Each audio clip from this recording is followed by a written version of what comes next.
வெற்றி பெற்றால் என்ன செய்வீர்கள் என கூறி வாக்கு சேகரியுங்கள் என எடப்பாடி பழனிசாமியையும் அன்புமணியையும் எச்சரித்துள்ள தேமுதிக பொதுச் செயலாளர் பிரேமலதா விஜயகாந்த் எல்லோருடைய குடும்பத்தையும் திட்டுவதற்காக பரப்புரைக்கு வருகிறீர்கள் எனவும் இதோடு நிறுத்திக் கொள்ளுங்கள் எனவும் எச்சரித்துள்ளார்.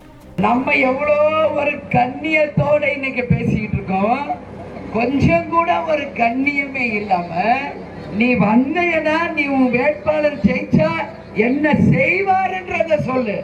அதை விட்டுட்டு குடும்பத்தை இழுக்கிறது நீ கண்ணிய குறைவா பேசினா பாலூரில் தமிழ்நாடு மக்களே உன்னை அடிச்சு வரட்டுவாங்க.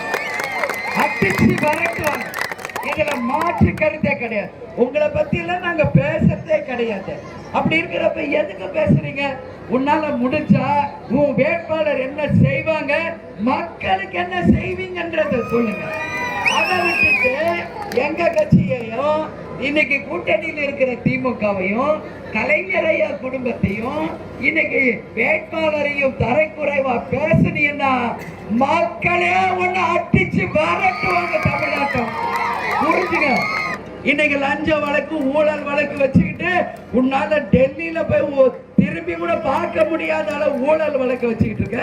நீ பேசுற அடுத்த கட்சியை பத்தி உனக்கு எந்த தகுதியும் இல்லை, எந்த தார்மீக உரிமையும் உனக்கு இல்லைன்றத இன்னைக்கு பாட்டாளி மக்கள் கட்சியை சேர்ந்த அன்புமணிக்கு இன்னைக்கு சேத்பட்ல இருந்து என்னுடைய இறுதி எச்சரிக்கையாகவே இதை நான் சொல்கிறேன்.